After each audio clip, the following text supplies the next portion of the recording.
Listen for the whisper.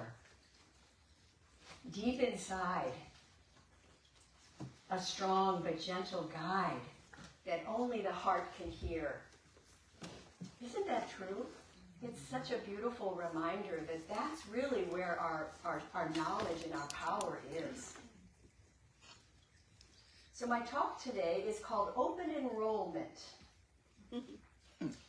And Raymond Charles Barker, who happens to be one of my favorite metaphysical teachers, I've taught his classes, I've read his books. He worked with Ernest Holmes.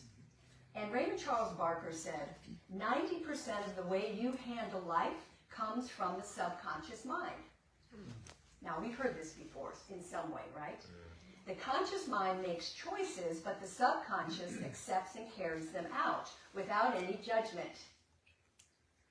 It doesn't filter or say, oh, well, you shouldn't be doing that, or that's not true, or that's false. No, it simply absorbs whatever is given to it. And Ernest Holmes described it as the creative process, where the conscious mind is the seed plant, and the subconscious is the soil. It simply accepts the seed, right? So what we sow, we manifest in expression. And sometimes we have to give ourselves a break if it doesn't look good, right? So Raymond Charles Barker said, scientific prayer is spiritual life insurance. Scientific prayer is spiritual life insurance. So today is open enrollment. You can sign up today. You know, last week, Brian, the wandering monk, he's not a reverend, the wandering monk talked about taking your spiritual vitamins. You remember? So we're so picky about the foods we eat and all of that, but are we picky about what thoughts we're putting in? So, and think about insurance. We spend a lot of money insuring our homes, our cars, our health, even our pets. It gives us a sense of security, doesn't it? Maybe, to have insurance. But do we insure our spirit, our soul? Life is constantly hurling ads at us. Fear, division, judgment, worry. Have you noticed? Yeah. And unless we consciously plant divine ideas, our subconscious is going to run with whatever the world is throwing at us. A few weeks ago, I reminded us that here at the Foothill Center for Spiritual Living, we teach about the power of our minds. We don't just talk about what's good for us, but we practice and we show you how you can put these things into action, certain principles and practices, if you choose. Because you know you can tell your mind what to think? Oh, I can. Yeah. So we're not running from pain or upset or struggle, but we're accessing something bigger than ourselves. That's the key. Your individual presence of mind should be operated by you and given orders by you. And these orders should be given lovingly and joyfully. If you do not tell your mind what to think, the world is just going to keep you a little bit confused. So we all have to learn how to be more mindful, to listen to our heart, as the song said. Listen to that whisper, that still, small voice. And never let any thought or idea take up residence in your mind unless you said yes, and you choose to have that idea in your mind. So let's go back to Raymond Charles Barker. Scientific prayer is spiritual life insurance. That's why I love spiritual mind treatment, which is scientific prayer. It is a quantum process. It protects us from false beliefs and self-sabotage by aligning us with the truth of the one life, one power, one presence. It's powerful. If you've never had spiritual mind treatment from a practitioner, you have an opportunity today to get it from one of the best. Please take advantage of Reverend Zola. Well, don't take advantage of her. Use her, whatever. Her skill. Her skills, thank you. When we tame our thoughts, affirm the truth, practice treatment, and live in gratitude, we hold an active spiritual policy that only supports our good. And unlike earthly insurance, the supply of the divine ideas is infinite. It never runs dry. The premiums are free. And the coverage never expires. What a deal! The universal mind of God, the infinite source, always has the resources to pay the claim. Wow, do you want to enroll now? Yeah! So let's talk about living in gratitude and the absolute abundance of this universe. Because a great way to clear our subconscious of any old beliefs in lack and limitation, fear and worry is to be grateful, no matter how life is showing up. And sometimes that's challenging, I know. But starting today, we at this community are going to go on a journey. A 40-day gratitude transformation journey. I'm going to hand these out in a little while. Because when we praise and give thanks, which is our big poster over there, we are contributing to the idea that there's more than enough. Because in truth, abundance and prosperity are part of the natural world. Think about it. It's all around us. It's easy, so easy to see in nature when you go outside and look at the stars. Or you go to the ocean and the grains of sand. You can't even begin to count them. I went on a hike down at the Bear River this week, and the river rocks, I mean, there's millions of river rocks, right? And leaves. Come over to my yard and look at our leaves on the ground. Pine needles. And pine needles, right? There's so many. And yet many of us don't feel abundant and prosperous. And I'm not just talking in the area of finances, but some of us don't feel abundant in our health, or our relationships, or our career. Why? Again, it's simply because some of us have hidden beliefs and patterns that just keep us in that lack consciousness. So take a breath. Don't have blame or shame around it. Just take a breath. It's just good to notice where we are. Because we have to start somewhere. So start where you are. Eric Butterworth wrote a wonderful book called Spiritual Economics. He said the word prosperity comes from the Latin root, which translates as to go forward hopefully, doing well. Thus, it's not so much a condition in life, he said, as it is an attitude toward life. Considered in its broadest sense, prosperity is spiritual well-being.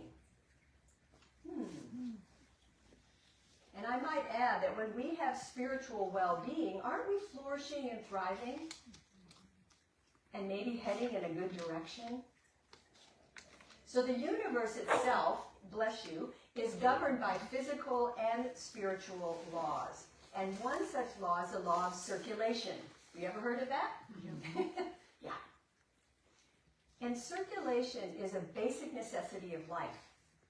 So without circulation, stagnation happens.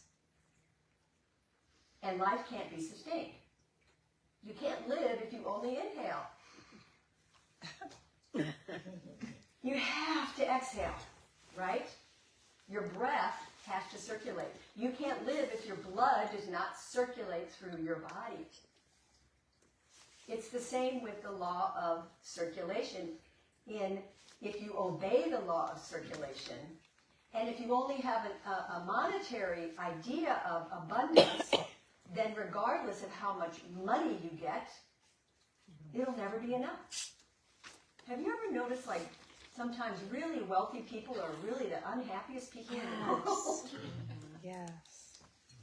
So again, we don't want our relationship to money and our good to not be circulated. It's also called the law of reciprocity. I love that word, reciprocity. And it's activated in such a way that goods, when we give, goods, money, health, whatever it is, freely circulates back to us. So the law of abundance is activated when we realize that all our needs are met already at every level of existence. Think about that. All my needs are met. Everything always works out for me. Let's say that. All my needs are met. Everything always works out for me. One more time. All my needs are met. Everything always works out for me. That's such a good seed to plant. Especially when things are the bleakest. Because we're not here, I don't think, to merely cope and mope in life. We're here to align our personal laws of life with the cosmic laws that govern the universe and thereby flourish in body, mind, and spirit. It's said that if you, again, only believe that abundance, the source of abundance is in the material realm, then you're poor in spirit. If you know you're one with the cause of existence, then you're rich in spirit. So as we attune and align ourselves with first cause, God, the divine, our needs are met. You have spiritual insurance. But we have to align with it. And also, if you have spiritual insurance, you have assurance that all is well. You see how it all works together. Let's affirm again. All my needs are met. All my needs are met. Everything always works out for me. Everything always works out for me. Take a breath and close your eyes. I invite you to just drop in for a moment into your heart. Yes, just drop into that heart space. And imagine what it would feel like if all your needs were met. And each of you has your own version of that. Just imagine it. Just play with it. What would it feel like? What are you doing? Who are you with? Where are you going? What are you doing? Visualize it in your mind. Because the subconscious has the power, it thinks in images and symbols. So just make it up in your mind that all your needs are met. Wow, how cool is that? Notice the vibration of that idea. And you don't have to know how to make something happen, but you have to make it welcome. Yeah, feel it. What is it that you really want? That all your needs are met right now. Because everything works out for you. No question.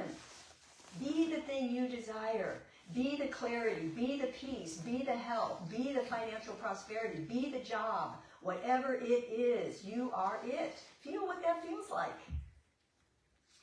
Don't argue with it. Enjoy it. Yeah. And give thanks for that. And smile. And come back.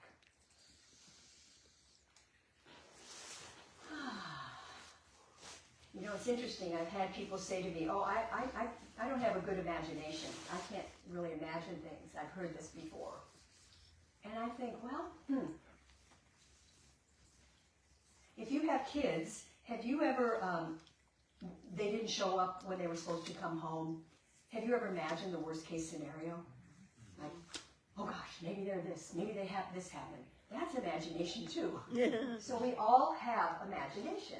It's just how we're going to use it.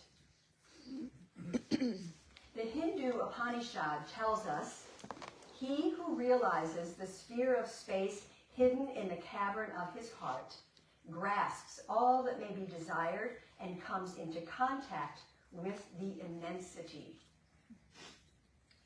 The immensity. I love that image of the divine. The immensity. To have a conscious realization of that immensity is the desire that satisfies all desires. That, my friends, is our true wealth. That's our abundance. When we have a conscious realization of our connection to the immensity, to God, of our understanding, to the Creator, whatever name you want to use, that's our abundance. Just use it. Gratitude. You know, November is a great month to practice gratitude because of Thanksgiving, right? Yeah. And the practice of gratitude can change your outlook on life. It brings you into the present moment, and it takes us away from complaining, resentment, and fear. I know none of you have that, but just in case you do. There's an affirmation I say a lot to myself is, I am grateful for all the good in my life, for the everywhere present activity of God, and I allow this vibration of love and joy and order and harmony to move through my consciousness and my heart and to grow and multiply. Thank you, God, in me. Amen. Amen. I do that a lot when I feel like I'm off track. And you can each all have your own little saying that you grab onto. The great Reverend Ike said, you can't lose with the stuff I use. I love that. I don't know about you, but I don't get out of bed in the morning without starting the conscious process of right thinking. Before I even put my feet on the floor, I start by being grateful for my upcoming day. How will I serve today? Something great's going to happen today. Right? You shouldn't leave your room until you're right. Because you see, your subconscious mind says, behold, I send my messenger before me who will prepare the way. So what are you preparing? Coffee. What are you preparing? Coffee. Coffee. What are you pre-paving? You know, are you already upset before you even step out the door? So pay attention to that. And then let's not go to sleep at night until we are right with ourselves then. Because if you go to sleep in an angry mood, it's said that while you're asleep, the subconscious mind will connect you to people who will meet you the next day that match your angry mood. Oh boy. So instead, praise and give thanks at the end of the day. That's what we're going to do here. Scientific prayer is spiritual life insurance. Gratitude and thanksgiving are also spiritual life insurance. And this spiritual insurance is now open for enrollment. So, are you going to join? Yes. Yeah. Okay. Sign So, me up. I need some help to pass these out. And you'll also need a pen. You can go to that side of the room. And you can go to this side of the room. And everybody needs a pen. There are pens on the back desk.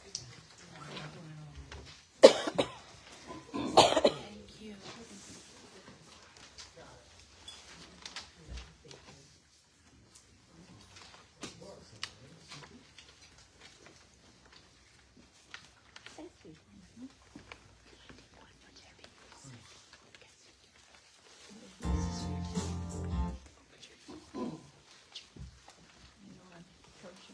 And those of you online, you can do this at home on your own. Just buy yourself a new little journal and do it yourself. Or if you have a friend that isn't here today that would like one, then you can bring one. Joy, maybe bring one for Carol. All right, so let's look at the front. Gratitude is not only a virtue, but it is also a part of a practical philosophy of daily life. There's no wiser way of living than to remember every morning what life has given us, and every evening, and to lift up our thoughts in thankfulness for every bounty we possess. That's Ernest Holmes. So this is a gratitude transformation 40-day journey. You can open it, and I'll read the first part on the left. The number 40 has deep spiritual significance. It symbolizes all the time it takes for a transformation to occur and appears regularly in scriptural stories of transformation. Moses and the Israelites wandered for 40 years before they found the promised land. The Buddha sat under the Bodhi tree for 40 days before enlightenment came to him. Goliath taunted the Israelites for 40 days before David came forth to slay him. Jesus was tempted for 40 days before beginning his ministry. This journal is to help you experience the transformative power of 40 through 40 days of Thanksgiving. On each of the next 40 days, find at least 10 reasons for which to be grateful. Your life truly is filled with blessings that often go unnoticed. As you open your eyes and give thanks for them, suddenly there are more.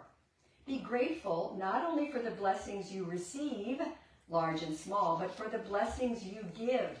That's important. So you're not just going to write down what you've received, but what you've given. Be thankful also for the blessings in the seeming challenges. And even if you can't see a blessing in the challenge, give thanks for it anyway. And the blessing will reveal itself. I love that. So you have 40 days. And on the very back is a wonderful little affirmation. Let's say it together. I am grateful every day. I am blessed to be alive. I am grateful for my precious human life. I breathe in love. I exhale gratitude. And so it is. Amen. So today, we'll go back to day 1, and I want you to fill out 5 of them now. And then you can fill out the other 5 tonight when you go home. And you might put day 1, today is November 16th. And you want to know something cool? I didn't intend this, but the 40th day is Christmas. Oh. I counted. I was like, wow, what a gift. So start today, put November 16th, and go ahead and put 5 things that you are grateful for.